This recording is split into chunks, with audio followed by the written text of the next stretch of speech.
What is up, everybody? Welcome to this very special episode of the Start Build Grow Show. Finally, it has been a long time coming, and I have the man, the myth, the legend, the one and only roof pro, John Senac, with me today. And we are going to be talking about the state of the roofing industry. Lots of changes that are happening as we speak. So, are you prepared for what's coming down the pipe in the roofing industry? You're going to want to stay tuned to listen to this combo.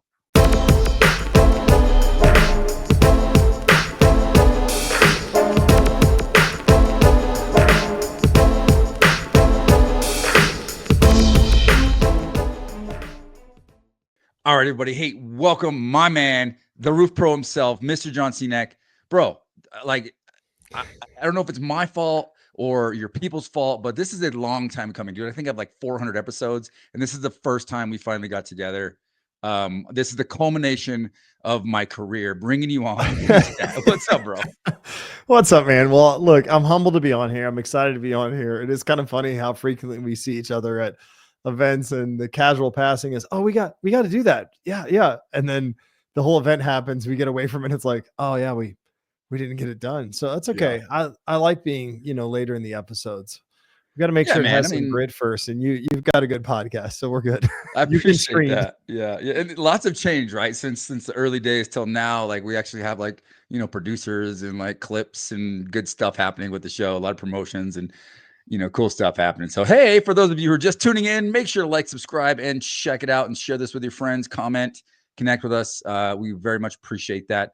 And if you haven't checked out some of our old episodes, there's some amazing content and some amazing people, amazing interviews. The show is about entrepreneurship in the construction space, in the home service space, with a big emphasis on roofing, because that's what I'm passionate about. That's the industry that has blessed me so much. And I spent a lot of time with this podcast trying to give back to that industry. And John and I are very kindred spirits, man. I know for a fact that you are, if not more passionate, like very, very passionate about the roofing industry and about giving back to the industry and preserving this industry, man. So first off, thank you for what you do and all the things that you've done. Man, I appreciate it. I've been blessed to be around great people in this space and outside of this space that were good role models and good guides in that aspect. It's humbling to have a Facebook group that I've given just an endless amount of time and effort into to pour information into people. And it's just so fun. I mean, I got a call yesterday that says, hey man, I posted this a while back. You commented here and I finally did this and I can't thank you enough. And it's meant so much to me. And just like moments like that mean a lot, that just the littlest thing you can do to give back in this industry can just have such a ripple to start, but then drastically change something for somebody in their path, their outcome, and where they're going. So I enjoy those moments. It's like I said, it's there's times it takes a lot. Absolutely. You give a lot and you're like, oh, but and the reward is great. It really is a labor of love, and it's the power of one.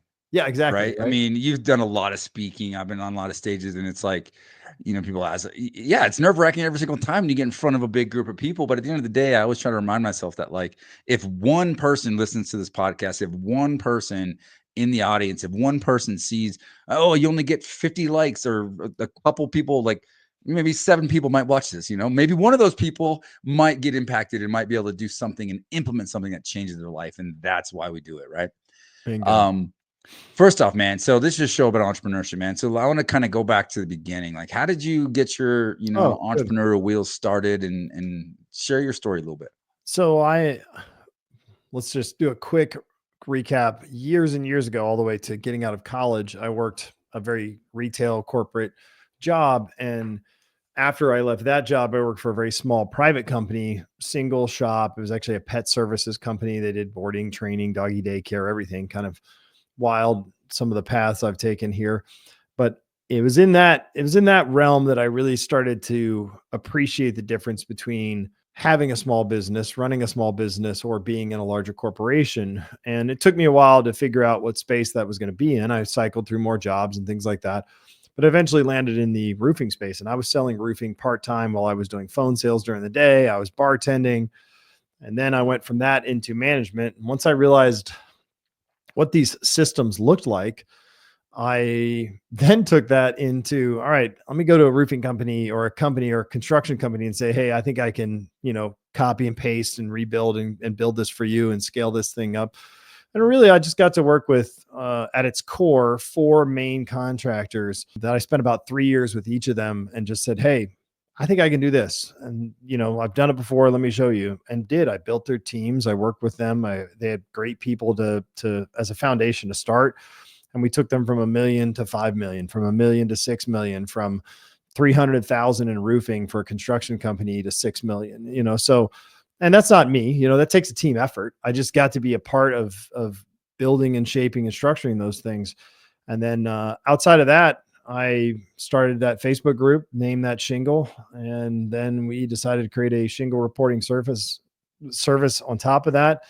With that came classes and training and education about that. So what was kind of building sales and systems and processes for companies, which I still do, nobody sees that anymore because it's such a small part of what I do, turned into NTS and the shingle identification and all these courses and training and speaking and stages. And it's just kind of wild to think how that's grown from, at some point I was sitting at a desk calling people that were interested in self-publishing, then leaving that job at 6 p.m. and going knock doors and running roof appointments, to be selling in the space, to now what I get to do in this space is so much fun. And we've just seen so much change in that time frame too. It's wild to think what's happened in that time frame. So yeah, there's the short version of the story. Yeah, and I can't believe it when you say that too, because it's like, as I sit here, I reflect sometimes. I'm like, man, I'm going on.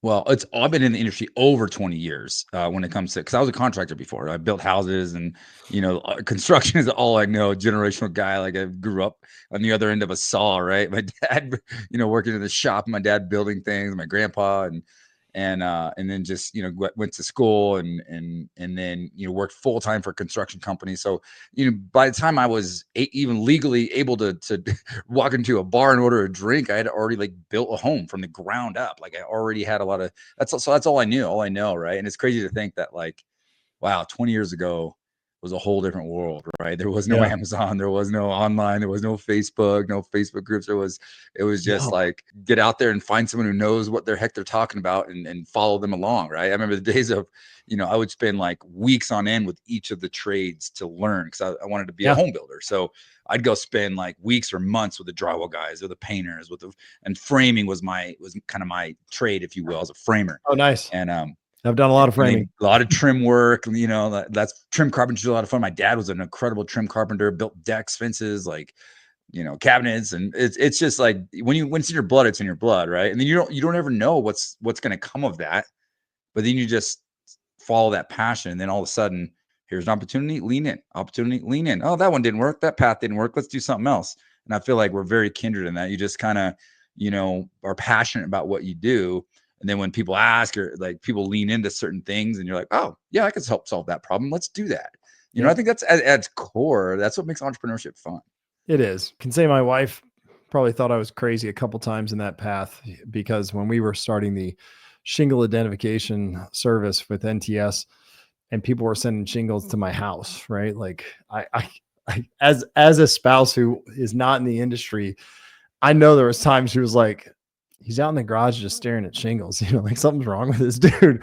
But again, like, it's like you said, there's a passion behind what you do. There's a heart behind what you do. There's a purpose behind those things. And when all that stuff aligns, some great things can happen. So it's been a fun ride. So yeah, nice. I think it's a massive takeaway for anybody listening to this, entrepreneurs listening to this, is that, if you want to be an entrepreneur, make sure that you're passionate about what you do. Because it's like, if not, you tend to just create yourself a job that you may not like. You may not get the rewards from it. I think that I'm going to correct that and just say, even if it is a job, right? Like you said, find something that you like. I think that starts at a young age, at an early age, when you enter the workforce. It starts with you loving the thing you're doing. If you always live in the realm of one day I'll find the thing I love, and you don't put some time, effort, energy to love the thing you're doing now, you don't ever really develop that true sense of like having heart, having passion, having like joy, sense of gratification in what you're doing. You're just looking at the horizon all the time, thinking one day I'll find what I love. And yes, you do have to find something you're passionate about if you want to be an entrepreneur and grab a hold of it. Like, I know a guy who did plastic pieces for med devices. Like, geeked out about it. I can't judge that. I like shingles, right? I can't judge that at all. But I'll tell you this, he gave everything he did up to that point 100%. He gave it his all, no matter what he was doing. He treated it like, this is the thing I'm doing right now. I'm going to love it. Yep. Right. Because when you put your heart into those things, it's going to tell you like, hey, this isn't for you. Right. Like, or it's going to be like, this is the thing that you need to do. And I think, unfortunately, we do have a lot of people that a little bit weak-minded and think to themselves like, hey, one day I'll find the thing I love. And they find themselves 40 years into multiple jobs. And yeah, they just live their whole life hating the thing that they did until they did the next thing, the next thing, the next thing. So learn to love it, because you got to love the game. Like you have to love the game. And if you don't understand how to love the game, you're not going to love the next game, the next game, the next game, the next game. You got to learn that early. I love that, man. And you're absolutely right. I mean, of course, like if you're going to build something, find something you're passionate about. But I mean, going back to, there's so many examples of this. I mean, have you ever walked into like a fast food place or a Starbucks, and the person that takes your order just has this like energy about them that you're like, that's a cool person, and they like what they do. People. When you walk into McDonald's at 6 a.m. in the morning to grab yourself a breakfast sandwich before you go check in your job site, and the person goes, hi, how are you today? What can I get for you? I'm like, do you want a higher paying job? Because I need somebody to watch crews that's at a job site at 6 a.m. Do you like outdoors? Oh yeah, I do. Like those people love what they're doing. If you're happy to get up every day, you've already understand what it means to love your job. And I want to hire you if you're that person, because like clearly you have a heart to get up, be bright-eyed, serve customers, talk to people. I need you to do that at homes where jobs are going up, and tell this homeowner they're doing good. Yeah. So I pay attention to those people. And I'm like, hey, man, any chance you're looking for a job change? So I'm sure the managers don't like it when I do that, but I definitely pay attention to those people. 100%. And that's actually become a core value in both my businesses is serve. Like we are here to serve. You call my office, it's, welcome to Elite Roofing. How can we serve you today? Because if you don't have a heart for service and a passion to actually care and serve others, it's going to be hard to be passionate and be good at anything you do. Doesn't matter what you do in life. If we look at all the changes that we're seeing enter some of the roofing space and some of the restoration space too, I do think it gets a little, like if you did this because you were like, hey, there's good money in roofing, right? And you didn't really like it, or you don't have a heart for it, or you don't have a passion for it. Some of these speed bumps that we've seen happen over the past 5 years, and some of the ones that are projected to happen in the years to come, could be the thing that make you disinterested or exit or leave, just because you don't have the heart, the drive, and the passion to it. So again, I think that some of the stuff we're going to talk about today, we go back to this, look at it. It's like the people that have a heart, man, like the passion for this, they're going to stick around. They're going to have the grit. They're going to find their way through this thing. Through changes. I'm not saying, I don't want this to sound like doom and gloom, like the industry's collapsing. It's not, but we have seen changes over the past 5 years, and we're continuing to see changes. There was big moves that happened this year already. So yeah. And we're going to dive into that here. And we've, to put a cap on this entry part of the combo, like you said something that I want to lean into, because you got to fall in love with the journey. And I'm a big believer, like my motto of life is like, the journey is the destination. And I'm a big, I'm very competitive. I like to think I'm somewhat still athletic in my 40s. And I'm a big golfer. I love to golf. And I'm just like passionate about, like, I've got to get better. I'm trying really hard to get down to single digits handicap. And every time I meet somebody that's like a really, really good, accomplished golfer, I always ask them the same question. I'm like, what did it take you to bridge the gap to get to those single digits, to get to where you are in golf? And I literally asked somebody that this morning while I was on the range, and it was a very profound. It's amazing how we're talking about this now. And he says, you got to learn to fall in love with the journey, because you've got to learn to love the moments of just showing up and being there, because like you have to love practice. You have to love the fact that you're doing the game and doing the thing, because you may keep going for a long time and not feel like you're getting anywhere and not feel like you're getting any better. And then all of a sudden something clicks and you move up that level, you move down that level. And I think you can apply that to what we're talking about, apply that to life, 100%. apply that to business, be in love and be passionate and fall in love with the journey. That's what I mean by you have to love the thing you're doing right now, right? Like you can't always be looking at the next thing, the horizon, the results. And unfortunately, the roofing space has a little bit of a trap of getting you to love the results or getting you to look to the horizon, because there's people that enter this under the promise of there's great success, under the promise of there's great earning potentials, there's great commissions, there's all these things. And then we're looking at, hey, here's your year-end goal. Or my goal is for the company to do 5 million, or for the individual sales rep to do 1 million. And we're always looking at this thing that for some is getting closer, for some seems really distant. And that when you get there, you're going to be accomplished and you'll feel success and this, that, and the other. But if you miss it, you spent no time loving the journey, and then you missed the target at the same time. You feel pretty lost, empty, not satisfied there.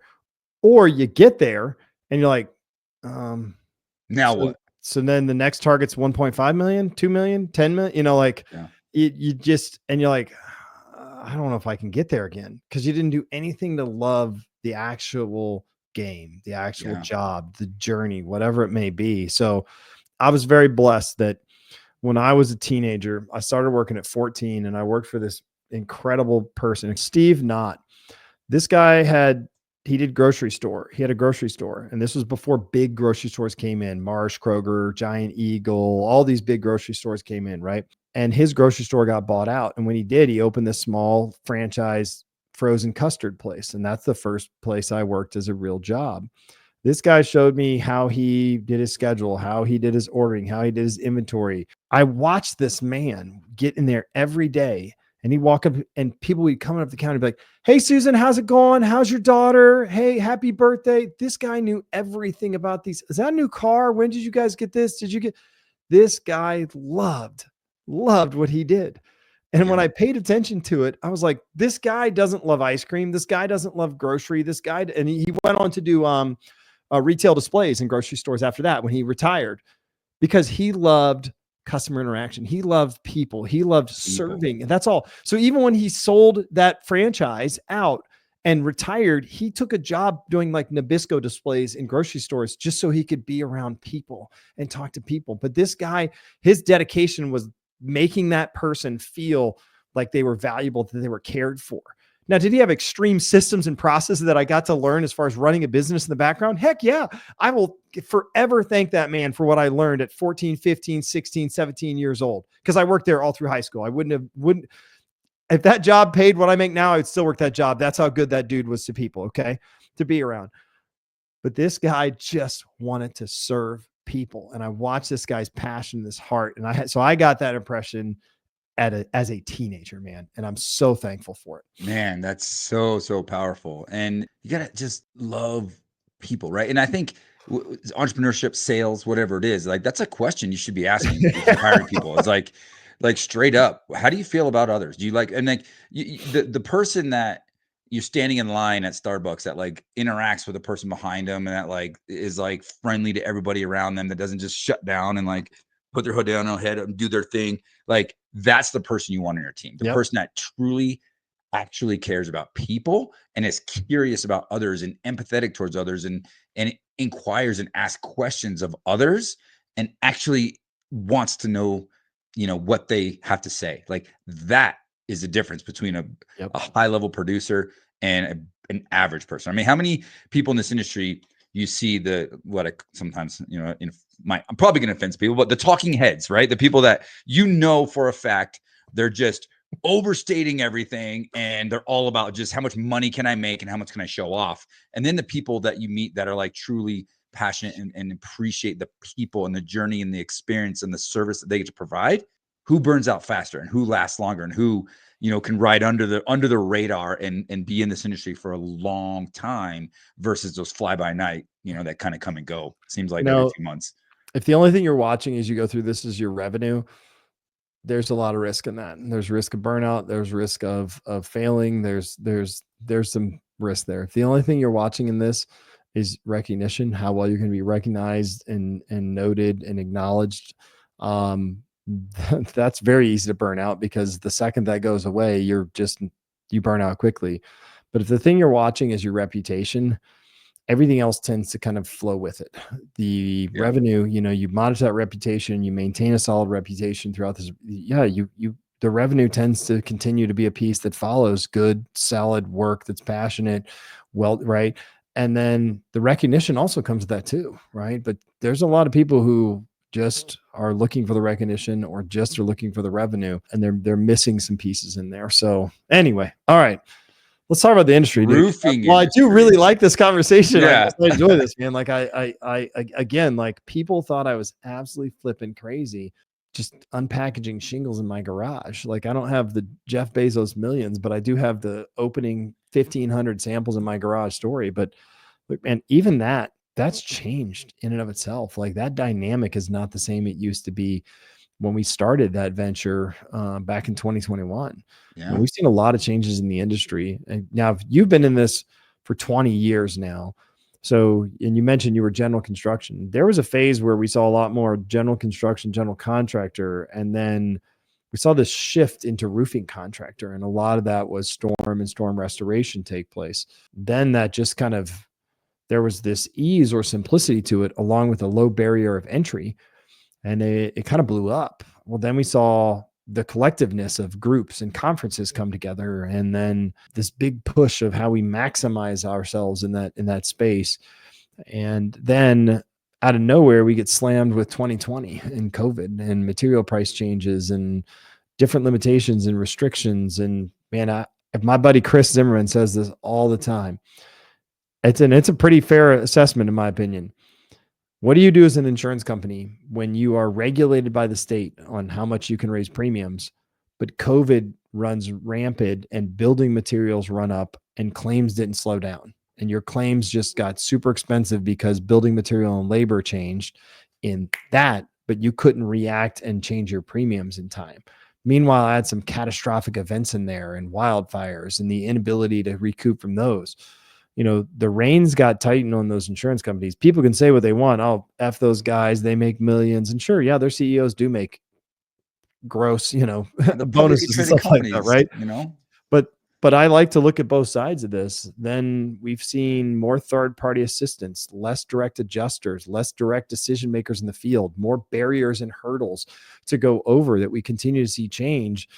And now we've got what I think are some of the lowest, I'll say lowest is probably a better word, some of the lowest payouts and settlements that homeowners are seeing on these claims. But there's two sides to that coin too. There's a lot more bad claims now than there used to be. There's a lot of people reaching and grabbing for stuff that's not actually damage or vandalizing at the same time. So, you take all this into consideration, and I look at where we're at in 2025 with two big bombs that got dropped this year of changes in the industry. And it's like, yeah, we see more change coming. And contractors need to get ready for that. There's just stuff that I'd be preparing for now if I was a roofing contractor, that I'd be preparing for now, knowing what I see going on in the industry. What is up? It's Randy Brothers. If you are a roofing contractor who's tired of feeling stuck, feeling overwhelmed, feeling like you're doing everything yourself, hey, I get it. I've been there, and that is exactly why I created the Roofing Academy. We have built a program that gives you real-world support, from dialing in your CRM system, dialing in your workflows, helping you hire the right people, and teaching you how to actually understand your numbers. We combine that with a group mastermind, a community of other roofers who are on the same journey, and our step-by-step patented roofing success system. It's not just coaching, it's a roadmap to help you grow your business, build your team, and get back your time. If you're ready to stop guessing and finally build a business without having to do everything, let's talk. Go to theroofingacademy.com or just click that link below for an absolutely free discovery call. I can't wait to connect with you and help you with your next move.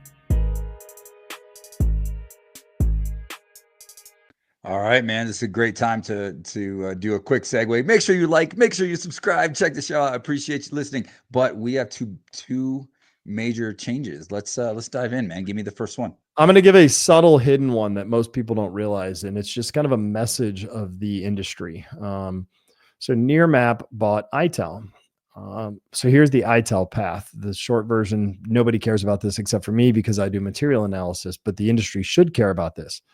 Nearmap, who does aerial technology and underwriting data for insurance companies. They do a lot of underwriting data for insurance companies. They bought Itel. Itel has done material analysis. Itel went from broken pieces of flooring and siding and this. They bought up all these identification companies that did flooring, siding, shingle, which ironically, the shingle company they bought, I believe, was from Plymouth, Indiana, which is, I live in Indiana. It's kind of funny. But anyway, they roll that together. Then they roll into a company called Global Claim Services. And that was like just short of $400 million roll up. And now they just sold to Nearmap for $1.3 billion.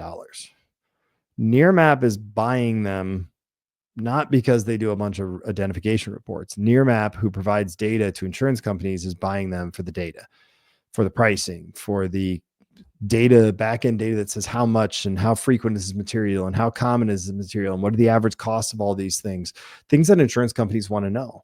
Okay. Meanwhile, we also saw the announcement that Acculynx is being acquired by Verarisk.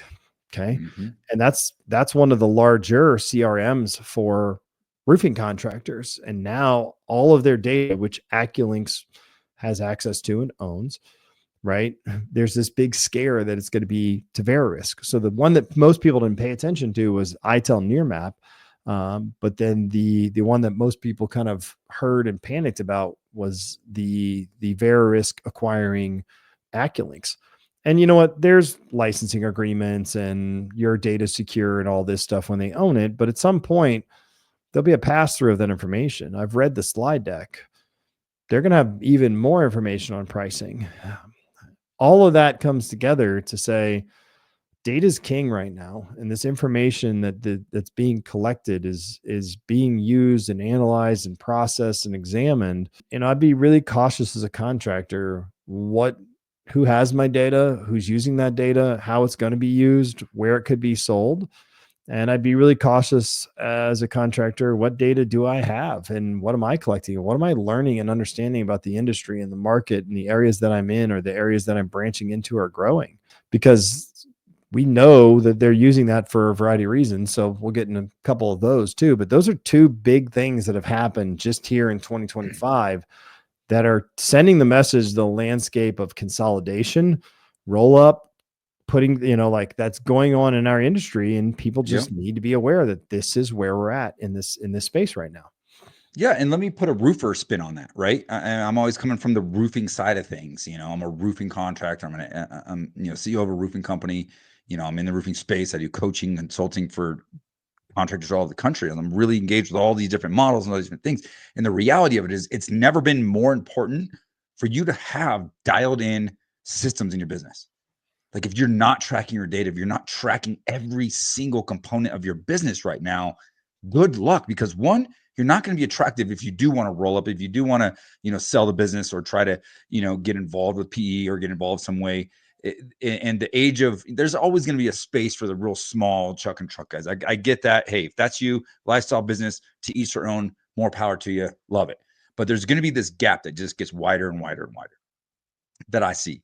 And I think if you're not preparing now, regardless of the size of business you are, if you're 500,000, 1 million, 3 million, 5 million, whatever you are as a business, you should be like obsessed about structuring and streamlining and knowing your business inside and out, because the age of just filing a claim and getting out this massive payout and making all the mistakes and still making a little bit of money at the end, that's going away.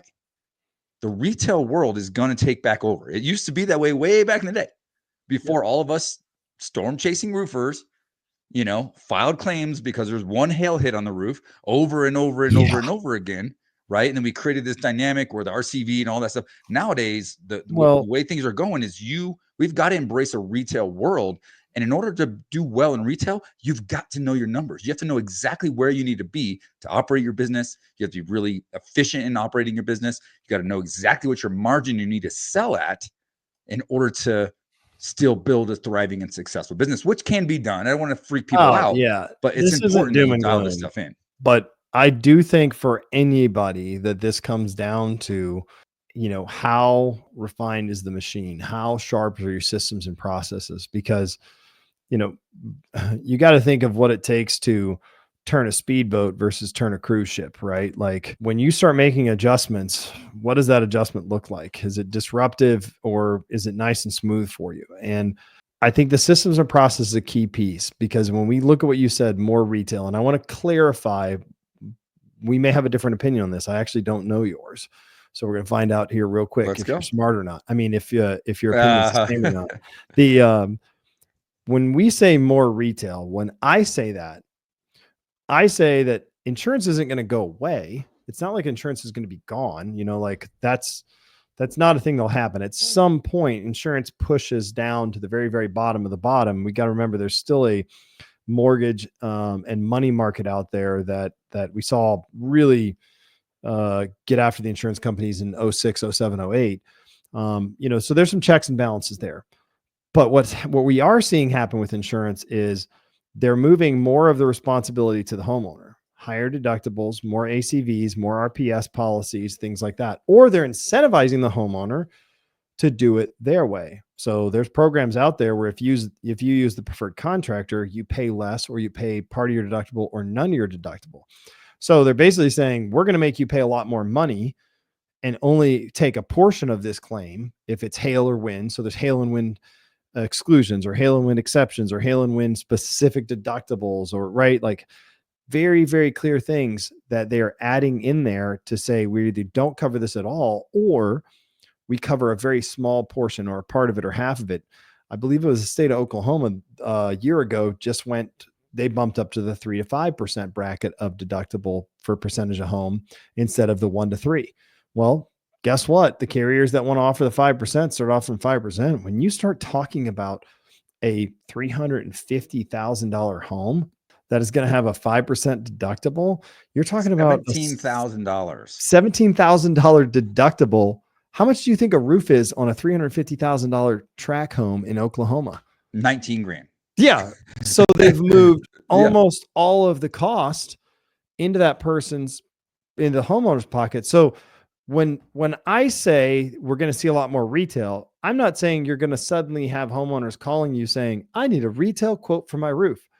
I'm just saying you're going to be treating them all like retail, because they're going to get their fixed payment of $10,000, $5,000, $11,000 towards their $20,000 project. And you have to have systems and processes that go sell retail roofs, upsell. Maybe you need to be the designer shingle, the designer roof system in your market. I know a guy who got so into metal shingles that's the main thing he does. And he goes and he beats out his competition because he just has a different offering.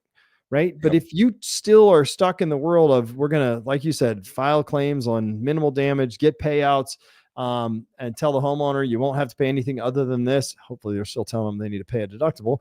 But you're going to get minimal that you have to pay out of pocket. And then you're shown up to the table with no value, no pitch, no presentation, nothing, no investment, like nothing at all.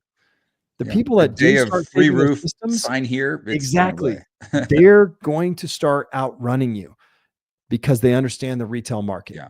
This is what I mean by it. That's how I view retail. They're not calling you saying magically we're going to buy retail roofs. No, just more of the money's coming out of the homeowner's pockets now. Yep. And you nailed it, because we were actually 100% on the same page. Insurance isn't going away, right? With the coverages, but we have to treat it like a retail. We need to run our business the way retail companies run their business. Like, I'm actually leaning in a lot more lately on studying businesses outside of roofing. Oh, I home did that service 3 years business, ago. like God, that was so restoration companies, like there's all these different types, like general contractors. I mean, one of my good buddies was like, he builds homes. I think his starting entry level is $3 million, like beautiful, incredible homes. He's built a name for himself. It's like, dude, I'm studying that, like studying all these different industries to try to figure out what we can do to take away from how the rest of the world does it, to then be able to adapt and overcome the changes that are coming down in the roofing industry. But so that's exactly what I mean on the retail side of things. Like, we have to be treating especially our sales process, like, and I've been doing this since the beginning. Create a system, a step-by-step process, have a presentation, have value adds, have financing, have upgrades, offer upgrades.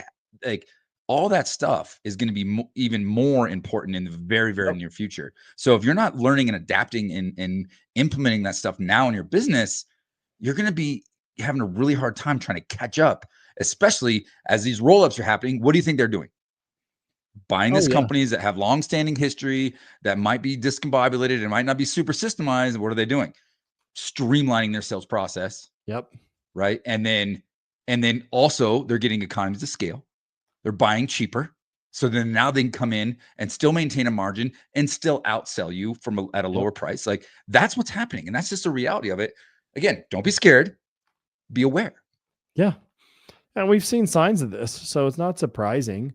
We've seen signs of the deductibles slowly increasing and the policies continuing to change and the claims are getting a little bit tighter on what they approve, way more repairs than full approvals up front. We've seen signs of this since 2021. So it's not a surprise. I think that you have to recognize your limitations. And if you have limitations, you need to seek the help, the support, the training, the programs, the people that can get you systemized to go out and do retail. And there's great people out there for that. Or if you're the opposite already, maybe you are a person that was a retail contractor and you're like, I don't do insurance claims. I hate them. I don't want to do insurance claims. Okay. I think those people are going to have more opportunities because you're going to have the people that get that fixed payout and just call a roofer for bids and quotes, right? So I would be very, very closely paying attention that you're probably running against some contractors who have no clue how to actually treat that retail. If you're already a retail guy, you may be picking up more insurance claims because that homeowner only has a fraction of the money that people used to get for claims. And the homeowners doesn't even think anything other than, well, this is now I got to buy a roof. So let me call roofers and listen to their pitch and their presentations. So yeah man, that's pretty much the summary of the change for me is that, look, more money is coming out of the homeowner's pockets in insurance claims. Does your team need to understand what damage is and how to identify it? Can NTS help you with shingle identification when you're talking about repair to replace? Yeah, all that's still relevant. All that's still viable. But at the end of the day, if the homeowner gets 50%, a fraction, a third, right, of their money because their policy is so restrictive or the deductibles are so high, you got to know how to sell. You have to have systems and processes to sell. Well, and then it circles right back to the beginning of this conversation. Do you love people? And are you a good person that people want to buy from, right? Yeah. And I love that you mentioned it. And I feel like you just did an amazing plug for me. And thank you for that.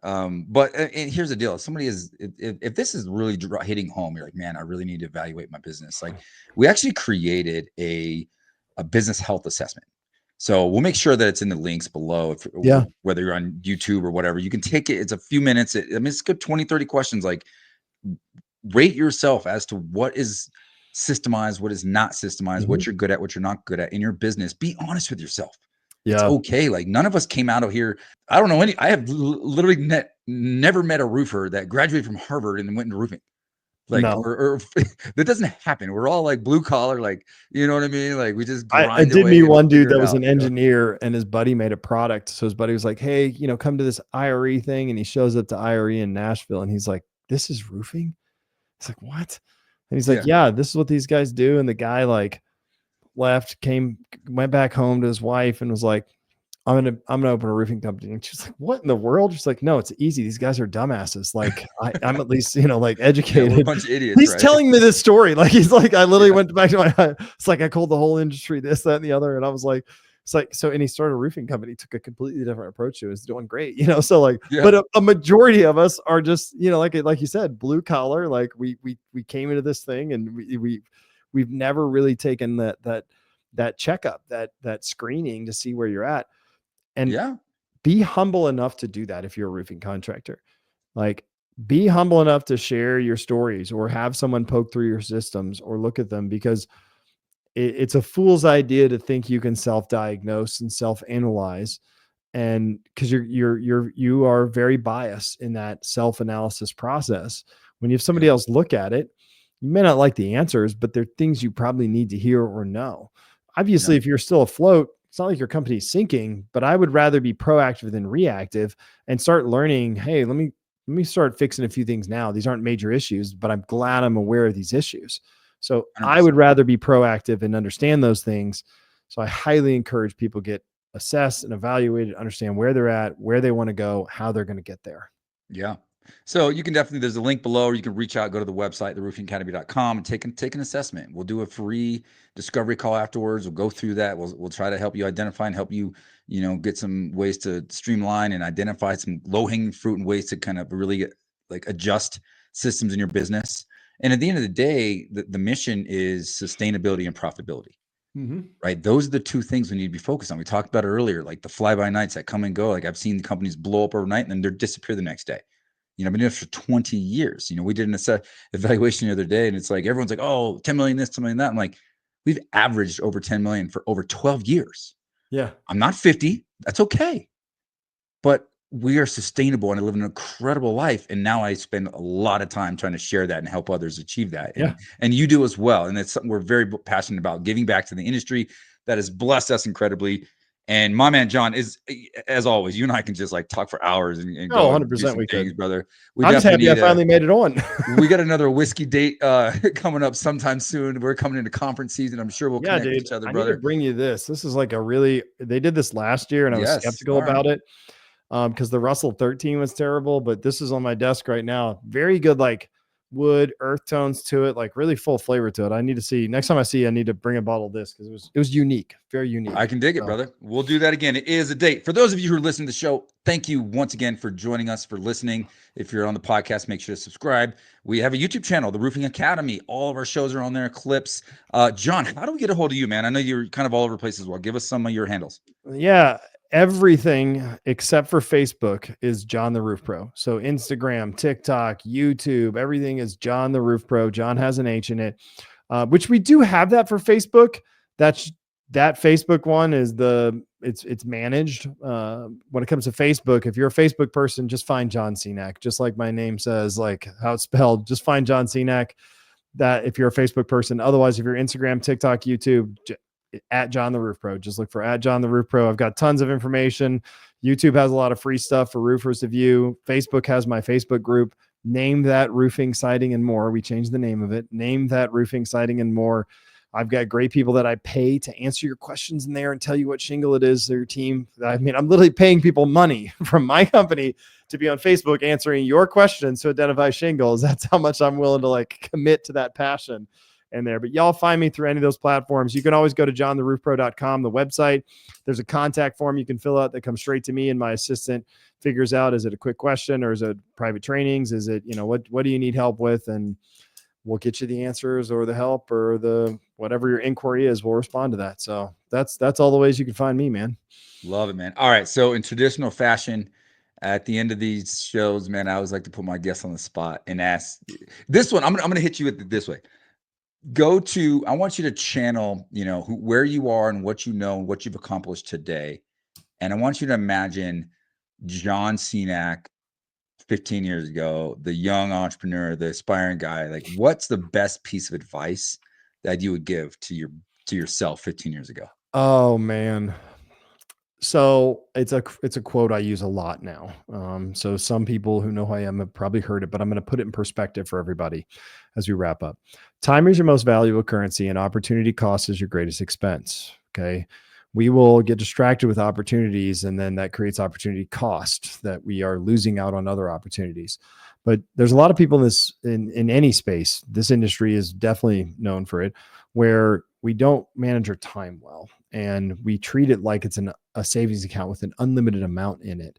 And that is not the right way to go. You need to be leveraging your time. You need to be managing your time. You need to find balance in your time. And time is an imbalanced equation to begin with.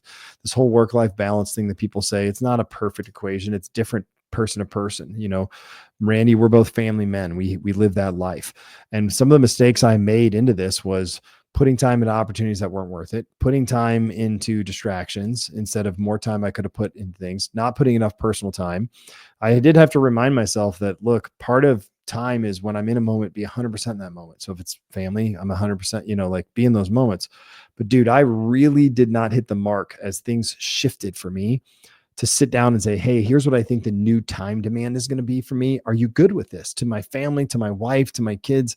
So I had speed bumps in there that my wife was like, we can't do this. This isn't working, and we had to come back and I had to relearn, like, how do I set these expectations as we're transitioning, as we're growing, as we're seeing things going on, that this is our valuable currency, is the time that we have together, and what are we doing with it, and what's the sacrifice and what's the reward for the exchange of time. So now we have real conversations together as a family, as a husband and wife, about this is the exchange of time that I'm projecting for this. This is what I think is this worth it for us? So time is your most valuable currency. So constantly evaluate how you are spending your time, because you don't know if you get tomorrow. Ah, man, I love that. Spoken by a man after my own heart, brother. Like, time is the most valuable asset, and we have to be obsessive about our time and Yeah. make sure we're using it wisely, because you do not get it back. And the time with your family is invaluable. It's like we spend time to work to have time that's not measured for the family. So don't forget that as well. So, all right, brother John, thank you for hanging out with me. Thank you for listening. Thank you for watching. We appreciate you guys. Take care, everybody. God bless.